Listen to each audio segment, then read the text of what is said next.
Hello everybody, I am Seydina as I promise you, comme nous leen ko digoon, comme nous leen ko yàggoon wax, bienvenue dans votre émission Trouver votre potentiel.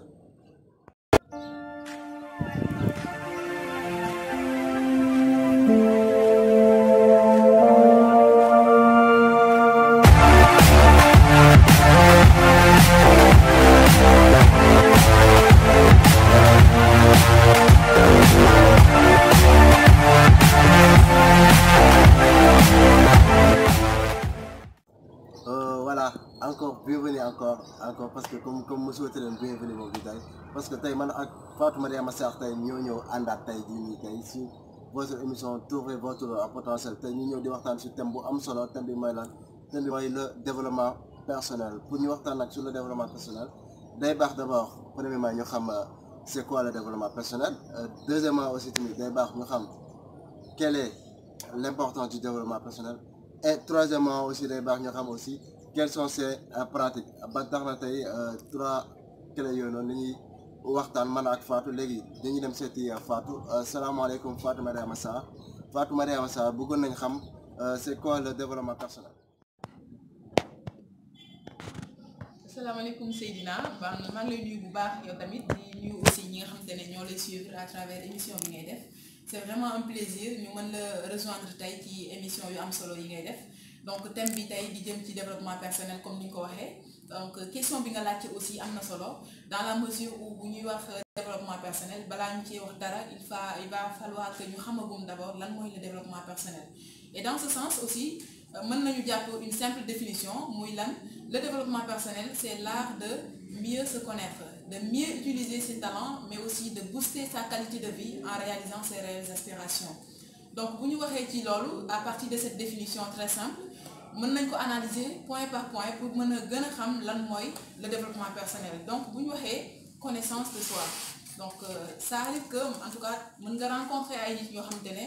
mën nañ la wax seen tur, mën nañ la wax seen sant, mën nañ la wax seen origine. De loolu yëpp dafay dellu ci l'identité de la personne, alors que l'identité de la personne n'est pas suffisante pour déterminer ou bien dire que c'est ça la personne, wala la personne mënut a ne le fait de connaître son identité mën na wax ni moom il se connaît suffisamment. Donc pour cela aussi il va falloir bu nit ki duggee ci développement personnel donc loolu mooy nekk but bi mu gën a nekk koo xamante ne am na une certaine connaissance en soi. Mais également deuxième point bi mooy lan mooy aussi de mieux utiliser ses talents, parce que moi je suis convaincue que tout un chacun, chaque individu a des talents parfois qui sommeillent en lui. C'est pourquoi dafa am benn citation boo xamante ne sama xel benn xel moo ko doon wax mu ngi naan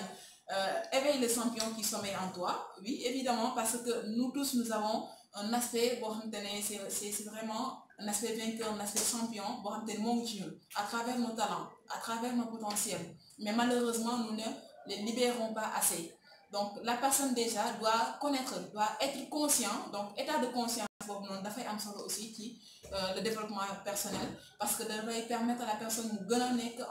en état de conscience. Donc ce qui va lui permettre aussi de connaître ses talents, mais aussi de pouvoir les utiliser. Donc moo tax deuxième point bi mu soxla tamit ñu mën ci waxtaan muy le fait de mieux utiliser ses talents. Mais bu ñu ñëwee ci troisième point bi mooy lan mooy le fait maintenant de booster sa qualité de vie en réalisant ses réelles aspirations. Donc foofu bu ñu ci taxawee c'est parce que nous tous nous avons des rêves, nous avons un but dans notre vie. Même aussi am na ñoo xamante ne malgré le fait qu'ils ont des rêves ils n'osent pas exprimer leurs rêves, encore moins de les réaliser, ce qui va aussi prendre leur succès, leur réussite dans la vie. Et il est important en tout cas de savoir déjà ses rêves, nit ki xam lan la bëgg dans sa vie pour pouvoir les réaliser, parce que ça doit commencer par là. Il faut d'abord être conscient qu'on a des talents, on a des potentiels, on a un rêve, on a un but dans notre vie, parce que chaque individu comme suñu baaraam yi ñu utee, donc nit ñi noonu la ñu utee, ce qui fait que nit ñi am nañ seeni propres rêves, seeni propres buts dans leur vie. Et le fait de connaître maintenant leurs rêves et de pouvoir être en mesure de les exprimer, donc là je pense que c'est l'idéal. Donc pour voir un peu dans la définition du développement personnel mën na ci jàpp loolu. jaajëf Fatou ça moom c'est vraiment de dur lii leneen lu si nit teg franchement da koy yàq c'est juste dañuy defaat en petit résumé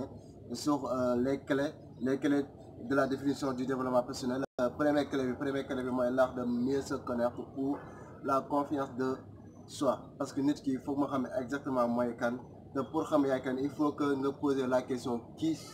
suis-je ou qui suis-je en tant qu'homme ou bien qui suis-je en tant que femme ou bien qui suis-je en tant qu'être humain. Voilà. Deuxième clé bi mooy lan mooy l'art de mieux utiliser ses talents pour loolu am na ci ñaari méthode yoo xam ne dina la mën a permettre nga mën a utiliser ses talents mais comme que pour l'instant aussi tey uniquement sur le développement personnel de manière générale la ñuy wax loolu xam naa peut-être sur yeneen vidéo yi di ñëw dinañ ko gën a développer. Troisième clé bi mooy l'art de mieux booster sa qualité de vie parce que soo xamee yaay kan xam aussi yan capacité ak yan mën-mën nga mën day gën a yomb pour que nga gën a mën a booster sa qualité de vie parce que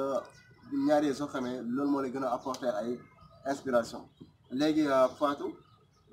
comme que définir nañ d'abord le développement personnel léegi dañuy jàll ci deuxième question bi mooy daal mooy quelles sont l'importance ou bien quelles sont les importances du développement personnel. waaw Seydina donc deuxième question bi nga laajte aussi am na solo dans la mesure où yaa ngi laajte quelle est l'importance maintenant du développement personnel donc maintenant xam nañ qu'est-ce que le développement personnel dafay jaadu tamit ñu xam ki nga xamante ne dugg na ci développement personnel wala lancé wu na dans le développement personnel lan la ci mën a xaar maanaam lan la ci mën a jëlee comme njariñ aussi donc ça c'est important à savoir premier point bi ma ci njëkk a yëgati mooy le développement personnel dina permettre à la personne mu gagner une confiance en soi. Imaginez les personnes aujourd'hui da ngay gis ñoo xamante ne même pour communiquer souvent dañuy am problème parce que ils ont peur.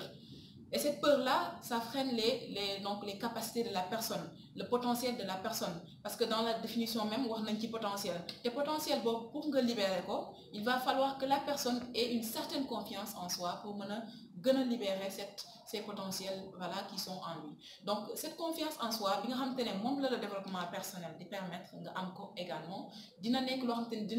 dans tous les domaines. Dans le domaine professionnel, même dans le domaine des études aussi, partout dans le domaine n'importe quel domaine boo xamante ne yaa ngi ci confiance en soi boobu noonu dafay nekk loo xamante ne dina la amal njariñ mais également pour wax ci beneen point aussi boo xamante ne développement personnel mën nañu ko may mooy aussi une certaine estime en soi estime de soi buñ ko waxee dina xaw a niroog un peu donc li ñuy wax confiance en soi mais cette fois-ci dafay nekk loo xamante ne la personne va se poser la question à savoir qu'est-ce que je vaux pour savoir vraiment quelles sont ses valeurs donc parce que confiance bi dafay nekk loo xamante ne comme moteur bi lay permettre ngay avancer donc ngay foncer vers ton objectif vers ton but mais pour nga am vraiment maintenant donc ces valeurs là il faudrait que nga am gagner une certaine estime en soi donc à travers donc la question qu'est-ce que je vaux di nga xam nit ki dina gën a xam lan mooy ay valeurs pour même que mettre ko en exerce pour que mu gën a avancer dans les domaines yi nga xamante ne moo koy entrevoir donc pour wax justement ci deux points yooyu noonu nga xamante ne développement personnel nit ki nga xamante ne lancé wu na ci li mu ko mën a may mën nañu retenir ces deux points essentiels mais c'est pas tout également parce que le développement personnel ça tend à amener de la personne d'un point A à un point B ainsi de suite parce que loolu aussi dafa nekk loo xamante ne lu am njariñ la ce qui permettra à la personne de devenir de jour en jour une meilleure version d'elle-même donc c'est ça en fait maintenant l'importance du développement personnel de travailler la personne l'individu de manière à devenir chaque jour donc la personne une meilleure version d'elle-même donc Seydina je pense que mën nañu jàppagum loolu ci donc l'importance du développement personnel. Ok, merci beaucoup encore pour les importances du développement personnel parce que lépp loo gis moom boo amul confiance de soi bi rek non day xaw a métti trop pour que nga mën a vaincre sa peur pour que nga mën a am yenn certains engagements yi wala boog nga am yenn certaines affaires yu bëri doo ko mën def parce que confiance de soi bi manque de confiance de soi bi da lay tënk mais foo nga sotti ko nga wane ne yow tu es quelqu'un de confiant voilà loolu bu ko defee di nga gën a dem si kanam loolu tax développement personnel loolu moom da lay mën a permettre nga gën a mën a am la confiance la confiance de soi. beneen boo xam ne aussi tamit développement personnel aussi tamit dina la ko permettre mooy l'estime de soi, parce que l'estime de soi pour que ngeen gën a mën a comprendre d'abord la mooy l'estime de soi, parce que l'estime de soi mooy lan mooy d'abord mooy la compréhension de soi, parce que nit ki foog nga comprendre d'abord sa bopp. beneen bi stop pour nga gën a comprendre lan mooy estime de soi mooy lan mooy l'amour de soi, parce que nit ki d'abord foog nga bëgg sa bopp, parce que soo bëggee sa bopp à travers lu nga bëgg sa bopp di nga gën a mën a bëgg ñeneen. beneen bi stop mooy acceptation de soi, yow noo mel nga accepter ko quoi, mais par exemple ma ñëw ñaaw voilà ma ba ñëw wan na ni da nga ñaaw ku nekk da nga ñaaw accepter ne da nga ñaaw, parce que voilà loolu day gën a tax yow nga gën a xam say valeur, gën a xam voilà exactement voilà yaay kan te nit ki yaakaar naa boo demee ba xam sa valeur di nga gën a xam yow lan ngay jar exactement. yooyu moo nekkoon les importances du développement personnel. léegi dañuy attaquer rek dernière question bi mooy quelles sont les pratiques, voilà dañuy demaat seeti waat Fatou quelles sont les pratiques du développement personnel. Voilà, donc Seydina, donc question bi ñu ci tegaat aussi am na solo yaa ngi laajte à savoir comment maintenant pratiquer le développement personnel. Oui, effectivement, parce que une fois que la personne sait ce que c'est que le développement personnel mu xam aussi lan la ko mën a apporter, une fois que mu lancé wu ci dina am solo aussi dina jaadu mu xam maintenant comment pratiquer le développement personnel. Et pour parler dans ce sens aussi, développement personnel d'abord pour pratiquer ko, la première chose à faire c'est de sortir de sa zone de confort. Oui, sortir de sa zone de confort. Pourquoi? Parce que tey depuis notre enfance am nañ donc des zones yoo xamante ne ci la ñu nekk à l'aise, que ça soit des zones de souffrance ou des zones de bonheur, de joie. Parce que bu ñu nee zone de confort rek nekkul des zones de joie, de confort, du moins boo xamante ni elle se sent à l'aise là-bas. Mais bu ñu nee zone de confort c'est une zone boo xamante ne nit ki depuis le bas âge ci la tàmm mu nekk souffrance, mu nekk par exemple vivre dans sa famille, vivre avec ses camarades uniquement, loolu mën nañ ko jàppee zone de confort, wala dem école rek ñëwaat kër ga. Mais tey dans le développement personnel boo ko commencé en tout cas di nga gis que ni ce qu'il va donc li nga war a soxla mooy sortir carrément de ta zone de confort pour aller découvrir autre chose, parce que c'est important. Maintenant pourquoi ñuy wax que ni ku dul tukki du xam fu dëkk neexee, c'est justement parce que le fait de voyager également ça permet à la personne de découvrir, de gagner en expérience. Et même il y a un adage qui dit que pour gagner de la connaissance, pour avoir de la connaissance du moins, il faut soit faire de ces trois choses-là, soit lire beaucoup, ou bien écouter beaucoup, ou bien voyager beaucoup. Donc ces trois moyens-là permettent à la personne de découvrir de nouvelles choses qui lui permettront d'avoir de nouvelles expériences dans la vie. Parce que une vie qui est vécue sans pour autant que la personne ait une certaine expérience qui lui permettra d'avancer, là c'est vraiment un blocage aussi. Donc pourquoi j'ai dit que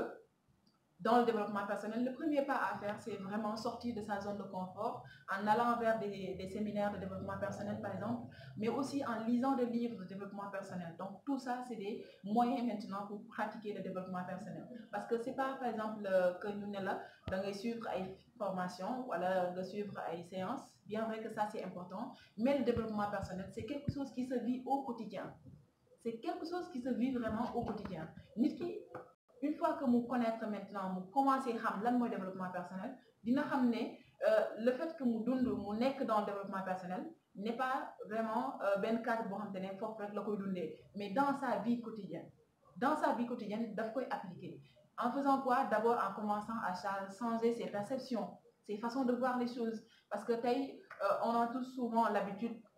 d'interpréter les choses comme ça, wala di am ay préjugés ci nit ki, et tout ça dans le développement personnel daf lay permettre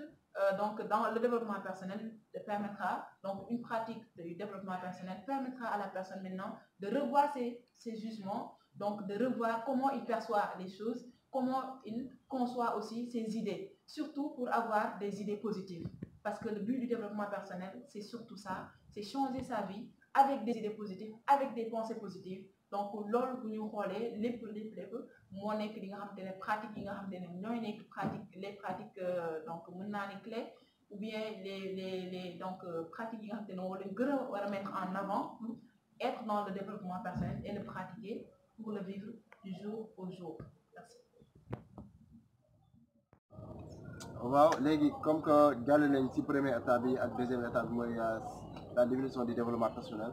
et aussi les importances du développement personnel léegi dañu ñëw attaquer directement sur la troisième partie bi comme ni ko Fatou tënkee aussi d'abord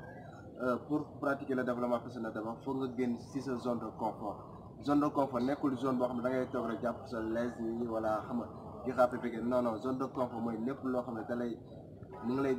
lépp loo xam ne daal bon mu ngi lay métti mais yow bëggoo si génn quoi par exemple comme des fois nga gis nit ku nekk si prison nga ne ko kaay génn non du ma génn parce que li kese laa xam ñëpp xam ne prison métti na mais moom soo xee ma ne loolu la xam parce que dafa am ay croyances yu mu gëm ba teg ne exactement loolu moom ba di lii kese du nekk loolu non te développement personnel da lay mën a permettre voilà nga génn si zone yooyu yëpp dem si yeneen dem si beneen zone muy zone de confort mooy nga génn si zone de confort beneen bi si topp mooy apprentissage parce que ñëpp xam ne apprentissage dafa am solo trop parce que lépp loo gis ci àdduna d'abord foog nga apprendre parce que comme que nous sommes des êtres à évoluer day baax que chaque jour que jëfe ñuy apprendre parce que si développement personnel booy apprendre day gën a tax yow nga mën a am la meilleure version de soi moo tax d'abord pour pratiquer le développement personnel foog nga génn ci sa zone de confort et beneen bi aussi tamit foog nga apprendre toujours apprendre voilà lii nag moo nekkoon tey lu leen indiloon ci seen émission Trouver votre potentiel avant de partir maa ngi remercier d'abord sama caméraman Balla Diop de la team HDT di remercier aussi tamit la team HDT ak sama coach Adam coach Boubacar et toute la team de H2T de Aoki Training Team et aussi di remercier aussi notre président muy Ibrahima Diop di leen wax yeneen émission yi di ñëw may daax